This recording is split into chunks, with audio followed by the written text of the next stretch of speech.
Sir Gowda okay time ಇಲ್ಲ. ಇನ್ನೂ leaders ಭಾಳ ಜನ ಇದಾರೆ ಮಾತಾಡೋರು. ಸೊ ನನ್ನ ಹೆಸರು ಶಿವಳಗುಡಿ ಅಂತೇಳಿ, ಪ್ರಾಪರ್ ನಾವು ಬೆಳಗಾಂ ಡಿಸ್ಟ್ರಿಕ್ಟ್ ಸೌದತ್ತಿ ತಾಲೂಕು. ಎಲ್ಲ ಕೂಡ ಗೊತ್ತಿರ್ಬೋದು, ಭಾಳ ಜನ ಕರ್ನಾಟಕದವ್ರು ಬಂದಿರಿ. ಸೌದತ್ತಿ ತಾಲೂಕು ಸಿರ್ಸಂಗಿ ನಮ್ಮೂರು. ಸೊ ನಾನು ಈ ಬಿಸ್ನೆಸ್ ಬರೋಕ್ಕಿಂತ ಬಿಫೋರ್ ಏನಂದ್ರೆ ಅಡ್ವೊಕೇಟ್ 14 ವರ್ಷ ಆಯ್ತು. ಬಟ್ ಈ ಬಿಸ್ನೆಸ್ಸಿಗೆ ಬಂದು ಕೂಡ ನಾನು 6 ವರ್ಷ ಆಯ್ತು. ಬಟ್ ಫಸ್ಟ್ ಸ್ಟಾರ್ಟಿಂಗ್ ಒಳಗಡೆ ಪಾರ್ಟ್ ಟೈಮ್ ಅಡ್ವೊಕೇಟ್ ಪ್ರಾಕ್ಟೀಸ್ ಮಾಡ್ತಾ ಈ ಗ್ರೇಟ್ ಅಪಾರ್ಚುನಿಟಿ ಕೊಟ್ಟಿದ್ದು ಯಾರಪ್ಪ ಅಂದ್ರೆ ನಮ್ಮ ಗ್ರೇಟ್ ಗುರು ಶರಣು ಸರ್. ಒಂದು ಜೋರಾಗಿ ಚಪ್ಪಾಳೆ ಬರಲಿ ಎಲ್ಲರ ಕಡೆಯಿಂದ.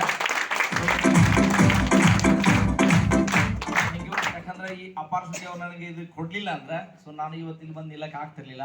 ಸೊ ಇವತ್ತು ಏನು ಈ ಬಿಸ್ನೆಸ್ಸಿಗೆ ಬರೋಕ್ಕಿಂತ ಮುಂಚೆ ನಾವು ಪಾರ್ಟ್ ಟೈಮ್ ಸ್ಟಾರ್ಟ್ ಮಾಡಿದ್ವಲ್ಲ, ಅವಾಗ ಏನಂದ್ರೆ ಸರ್ ಹೇಳಿದ್ರೆ ಆಗಲಿ ಓನ್ಲಿ ಕಿಸಾನ್ ಗ್ರೋತ್ ಇಂದ ಸ್ಟಾರ್ಟ್ ಮಾಡ್ಯಾರ ಮಹೇಶ್ ಸರ್ ಬಿಸ್ನೆಸ್. ನಮ್ಮ ಬಿಸ್ನೆಸ್ ಏನಂದ್ರೆ ಆರೋದಿಂದ ಸ್ಟಾರ್ಟ್ ಆಗಿ. ಆರೋ ಮಷಿನ್ ಗೊತ್ತಿರ್ಬೋದು ನಿಮ್ಗೆ. ಆರೋ ಮಷಿನ್ದಾಗ ಅಂದ್ರೆ ಭಾಳ ಕಷ್ಟದ ಕೆಲಸ ಇತ್ತು. ಆಮೇಲೆ ಬಿಸ್ನೆಸ್ ಜಾಯ್ನಿಂಗ್ 1.5 ಲಕ್ಷ ಕೊಟ್ರೆ ಮಾತ್ರ ಜಾಯ್ನಿಂಗ್, ಇಲ್ಲ ಅಂದ್ರೆ ನೋ ಜಾಯ್ನಿಂಗ್. 1.5 ಲಕ್ಷ ತೊಗೊಂಡು ಬಂದ್ರೆ ಮಾತ್ರ 1 ರೂಪಾಯಿ ಕಡಿಮೆ ಇದ್ರು ಎಂಟ್ರಿ ತಗೋತಿರ್ಲಿಲ್ಲ. ಸೊ ಅಂತ ಸಿಚುವೇಶನ್ ನಾವು ಬಿಸ್ನೆಸ್ಗೆ ಬಂದಿದ್ದೇನಂದ್ರೆ ಪಾರ್ಟ್ ಟೈಮ್ ಇಂದ ಸ್ಟಾರ್ಟ್ ಮಾಡಿದ್ವಿ.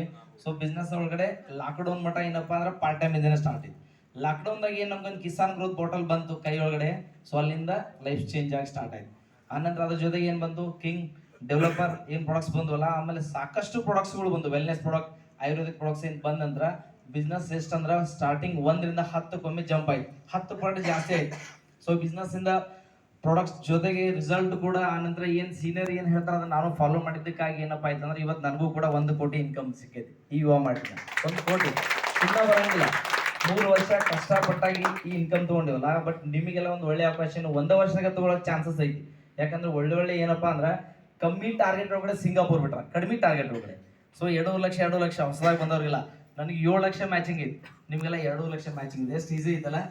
ಸೊ ಅದಕ್ಕೆ ಏನಂದ್ರೆ ಯಾರು ಬಿಡಕ್ ಹೋಗ್ಬೇಡ್ರಿ. ನಿನ್ನೆ ನಮ್ಗೆ ಏನು ಟ್ರೈನಿಂಗ್ ಒಳಗಡೆ ತಗೊಂಡಿದ್ದು ಏನಂದ್ರೆ ಬರೀ 50 ಐಡಿ, ಬರೀ 50 12,000 ರೂಪಾಯಿಗೆ 24,000 ಪ್ರಾಡಕ್ಟ್ ಬರ್ತಾವಲ್ಲ. ಲೆಫ್ಟ್ ಒಳಗಡೆ 50, ರೈಟ್ ಒಳಗಡೆ 50. ಅದಕ್ಕೆ ಇನ್ನೊಂದು ಸಿಂಪಲ್ ಈಸಿ ಏನಪ್ಪಾ ಅಂದ್ರೆ ನಿಮ್ ಕಡೆ ಇರ್ತಕ್ಕಂಥ 10 ಜನ ಲೀಡರ್ಸ್ ಕಡೆಯಿಂದ ಬರೀ 5 ಐಡಿ, ಕರೆಕ್ಟ್ ಸರ್? 5 ಐಡಿ ಮಾಡಿದ್ರೆ 10 ಮಾಡಿದ್ರೆ ಅಂದ್ರೆ 2 ಲಕ್ಷ ಪಿ ವಿ ಫ್ರೀಯಾಗಿ ಸಿಂಗಾಪುರ್ ಬರ್ಬೋದು. ಸೊ ನಾನು ಕೂಡ ಈ ಬಿಸ್ನೆಸ್ ಮೂಲಕ ಏನಪ್ಪಾ ಅಂದ್ರೆ 6 ಸತಿ ಫಾರಿನ್ ಟ್ರಿಪ್ ಆಯ್ತು. ಈಗ ಹೋಗ್ತಿರೋದು 6ನೇ ಟ್ರಿಪ್. 6 ಸರಿ ಅಂದ್ರೆ 1 ಸತಿ ನೀವು ಏರ್ಪೋರ್ಟಿಗೆ ಹೋಗಿ ವಿಮಾನ ಸಮೀಪದಿಂದ ನೋಡಿರಕ್ಕಿಲ್ಲ, ಸಮೀಪದಿಂದ. ಸೊ ಇವತ್ತು ನಾವು 6 ಸತಿ ನಾವು ಫಾರಿನ್ ಹೋಗಕ್ಕೆ ಅವಕಾಶ ಸಿಕ್ಕಿದ್ದಿಲ್ಲಪ್ಪ ಅಂದ್ರೆ ಈ ಸಿಸ್ಟಮ್ ಇಲ್ಲ. ಸೊ ಅದಕ್ಕೋಸ್ಕರ ಈ ಸಿಸ್ಟಮ್ ಫಾಲೋ ಮಾಡೋದು ಒಂದೇ ನಿಮ್ಮ ಕೆಲಸ. ಲೀಡರ್ ಏನು ಹೇಳ್ತಾರೆ ಅದನ್ನ ಒಂದೇ ಫಾಲೋ ಮಾಡ್ರಿ. ಅವ್ರು ಏನು ಹೇಳ್ತಾರೆ ಅದನ್ನ ಫಾಲೋ ಮಾಡೋದು 101%. ಇವತ್ತೇನು ಬಂದಿರಲ್ಲ, ಎಲ್ಲರೂ ಸಿಂಗಾಪುರ್ ಅಚೀವ್ಮೆಂಟ್ ಮಾಡಕ್ಕೆ ಇನ್ನೂ ನಿಮ್ಮ ಹತ್ರ ಟೈಮ್ ಐತಿ. ಆಮೇಲೆ ಇವತ್ತು ಗೋವಾಗೆ ಬಂದಿದ್ದು ನಾವು 3ನೇ ಸತಿ ವಿತ್ ಟೀಮ್ ಜೊತೆಗೆ. ಗೋವಾ ಮಾರ್ಟ್ ಜೊತೆ ಫಸ್ಟ್ ಟೈಮ್ ಬಂದಿದ್ದು ಏನಪ್ಪ ಅಂದ್ರೆ ಫ್ರೆಂಡ್ಸ್ ಜೊತೆ ಬರ್ತಿದ್ವಿ. ಇವತ್ತು ವಿವಾ ಮಾರ್ಟ್ ಜೊತೆ ಬಂದಿದ್ವಿ. ಒಂದೇ ವಿಚಾರ ಮಾಡಿ, ಎಷ್ಟೋ ಜನ ಗೋವಾಗೆ ಮುಂಚೆ ಬಂದಿರ್ತೀರಿ, ಯಾರು ಕೂಡ ಇಂಥ ಹೋಟೆಲಾಗ ಸ್ಟೇ ಮಾಡಕ್ ಆಗಿರತ್ರಿ ಯಾರಿಗಾದ್ರು? ಸೊ ಇಂಥ ಹೋಟೆಲ್ನಾಗ ಸ್ಟೇ ಮಾಡಕ್ ಆಗಿಲ್ಲ. ಅದೆಲ್ಲ ಎಲ್ಲಿ ಸಿಗೋದೈತಿ? ವಿವಾ ಮಾರ್ಟಿಂದ ಸಿಗೋದೈತಿ. ಸೊ ಅದಕ್ಕೋಸ್ಕರ ಎಲ್ಲರೂ ಸಿಂಗಾಪುರ್ ಅಚೀವ್ಮೆಂಟ್ ಮಾಡ್ರಿ. ಸೊ ಇದ್ರ ಜೊತೆಗೆ 3 ಕಾರ್, 1 ಅಲ್ಲ 2 ಅಲ್ಲ 3 ಕಾರ್ ಈ ಬಿಸ್ನೆಸ್ ಮೂಲಕ ಬಂದಿದ್ದು ನನಗೆ 3 ಕಾರ್. ಸೊ ಇವತ್ತು ಈ ಸದ್ಯ ಪ್ರೆಸೆಂಟ್ ಇರೋದು ಏನಪ್ಪಾ ಅಂದ್ರೆ ಸೋನೆಟ್, ಕಿಯಾ ಸೋನೆಟ್ ಕಾರ್. ಅದು ನಮ್ಮ ಊರೊಳಗಡೆ ಕೂಡ ಯಾರ್ದು ಇಲ್ಲ.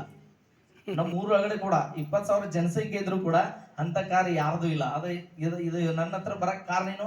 ಈ ಸಿಸ್ಟಮ್, ಈ ಯುವ ಮಾರ್ಟ್ ಸಿಸ್ಟಮ್ ಫಾಲೋ ಮಾಡಿದ್ದೆ ಆದ್ರೆ ನಿಮ್ಮ ಊರಾಗ ಯಾರ್ದು ಇಲ್ಲ ಕಾರ್, ಅಂತ ಕಾರ್ ನಿಮ್ಮ ಹತ್ರನೂ ಬರ್ತದೆ. ಇವತ್ತು ನಮ್ಮ ತಾಲೂಕು ಒಳಗಡೆ ಅಲ್ಲ, ನಮ್ಮ ಶರಣು ಸರ್ ಕಾರ್ ಇದೆ. ಯಾವ್ದಂದ್ರೆ ಫಸ್ಟ್ಗೆ ತಗೊಂಡಾಗ ಜೀಪ್ ಕಂಪಾಸ್ ತಗೊಂಡಿದ್ರು 38 ಲಕ್ಷ. 38 ಲಕ್ಷ ಕೊಟ್ಟು ತಗೊಂಡಾಗ MLA ಕೂಡ ಇರಲಿಲ್ಲ. ಆ ಇಡೀ ತಾಲೂಕಿನಾಗ MLA ಇರಲಿಲ್ಲ. ಅಂತ ಕಾರ್ ವಿವಾ ಮಾಡ್ತಾ ಬಂದಂತಂದ್ರ ಈ ಸಿಸ್ಟಮ್ ಒಳಗಡೆ ಅಂತ ತಾಕತ್ ಐತಿ. ಸೊ ಅದಕ್ಕೋಸ್ಕರ ನಾ ಹೇಳೋದು ನಿಮ್ಗೆ ಇಷ್ಟ, ಈ ಟಾರ್ಗೆಟ್ ಸಿಂಗಾಪುರ್ ಟಾರ್ಗೆಟ್ 10 ಅಂದ್ರೆ 2 ಲಕ್ಷ ತಗೊಂಡು ಏನಾದ್ರು ಮ್ಯಾಚ್ ಮಾಡಿದ್ಯಾ ಅಂದ್ರೆ ಇವತ್ತೇನು ಇಲ್ಲಿ ಲೀಡರ್ಸ್ ಬಂದು ಮಾತಾಡತ್ತಲ್ಲ, ಅವಕಾಶ ನೆಕ್ಸ್ಟ್ ನಿಮ್ಗೂ ಸಿಗ್ತೈತಿ. ಅದ್ರ ಜೊತೆಗೆ ಏನಪ್ಪಾ ಅಂದ್ರೆ ಎಲ್ಲ ಅಚೀವ್ಮೆಂಟು ಕೂಡ ಸಿಗ್ತಾವ. ಸೊ ಅದಕ್ಕೋಸ್ಕರ ನೀವು ಮಾಡೋದೇನು, ಸಿಸ್ಟಮ್ ಫಾಲೋ ಮಾಡಬೇಕು, ಪ್ರಾಡಕ್ಟ್ಸ್ ಬಗ್ಗೆ ತಿಳ್ಕೊಬೇಕು, ಲೀಡರ್ ಏನು ಹೇಳ್ತಾರೆ ಅಂದ್ರೆ ಫಾಲೋ ಮಾಡ್ರಿ. ಹೊಸ ಬುಕ್ ಯಾರು ತಗೊಂಡಿಲ್ಲ, ಬುಕ್ ಒಳಗಡೆ ಎಷ್ಟು ಬೆಸ್ಟ್ ಪ್ಲಾನ್ ಬಂದಿತ್ತು ಅಂದ್ರೆ ಮುಂಚೆ ಎಷ್ಟೊಂದು ಭಾಳ ಕಷ್ಟ ಇತ್ತು. ಇರುವಂತ ಲೀಡರ್ಸ್ಗಳು ಕೇಳಿದ್ರೆ ಭಾಳ ಕಷ್ಟ ಇತ್ತು. ಇವತ್ತೇನು ಭಾಳ ಸಿಂಪಲ್ ಐತಿ. ಸೊ ಅದಕ್ಕೋಸ್ಕರ ಎಲ್ಲರೂ ಸಿಸ್ಟಮ್ ಫಾಲೋ ಮಾಡ್ರಿ, ಪ್ರಾಡಕ್ಟ್ಸ್ ಬಗ್ಗೆ ತಿಳ್ಕೊಂಡ ಎಲ್ಲರೂ ಸಿಂಗಾಪುರ್ ಅಚೀವ್ಮೆಂಟ್ ಮಾಡ್ರಿ. ಹೈಯೆಸ್ಟ್ ನನ್ನ ಟಾರ್ಗೆಟ್ ಏನು, ಕರ್ನಾಟಕದವ್ರು ಇವತ್ತೇನು ಬಂದಿರಲ್ಲ ಇಲ್ಲಿ, ಇದೇ ತರ ಸಿಂಗಾಪುರದಾಗ ಕೂಡ ಕರ್ನಾಟಕದವ್ರನ್ನ ಜಾಸ್ತಿ ಕೌಂಟ್ ಮಾಡಿ. ಓಕೆ, ಜೈ